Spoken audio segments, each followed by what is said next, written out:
All right, I am filming a quick walk through the park in Old City. It's a really beautiful park, and I thought it's kind of a rainy day out, so it's sort of very dramatic looking. Hopefully it shows up on film. Anyway, I just wanted to talk a little bit about jiu-jitsu, as usual.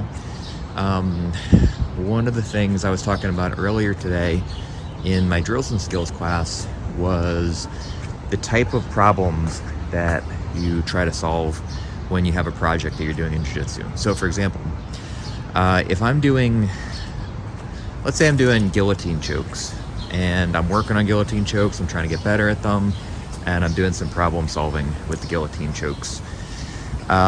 It's most important that I try to figure out what the most common problems with the guillotine choke, especially where I'm doing it from. So like, for example, if I'm doing a guillotine choke from butterfly guard, what are the most common problems?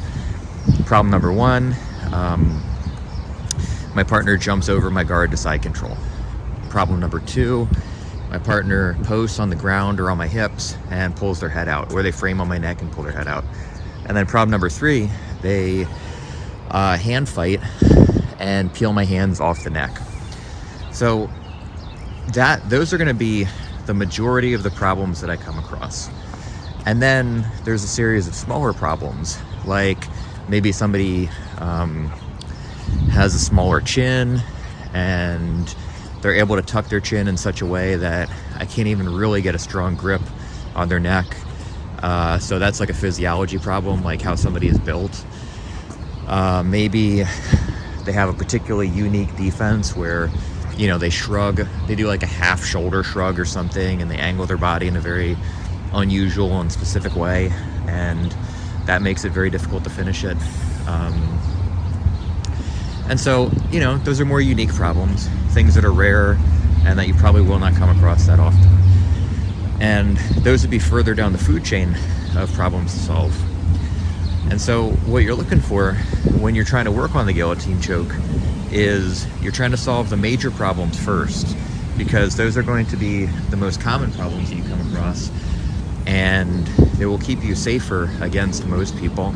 And also you'll get a lot more experience training those problems, so trying to solve those problems against resistance. So you get more opportunity to practice, and it'll be more relevant because those are major problems. You then, once you have a good grasp and are well trained in solving the major problems, then you start tackling the minor problems, which are those weird picayune kind of problems. Well, I'll go through here, that are more obscure and less relevant, less immediately relevant. It takes a little bit of time to get a sense of, you know, how relevant something is. But in general, if you're going to do a project, I think it's helpful to do a little bit of like base level studying of the position that you're working on or the technique that you're working on, so that you know what kind of targeted work you have to put in order to build different levels of skill in that thing. So, you know, like I said, if you're, let's say you pick a guillotine, you're going to try to get better at the guillotine. One of your homework assignments would be to find entries into the guillotine choke, so you'll have opportunities to practice it from positions that you know that you can get to, and then source the problems that you're coming across, and then that's where your work starts. Anyway, that's something I was talking about today, so I thought I would share a quick video. I'm now out of the park, so I will call this one a day. Thank you. Bye.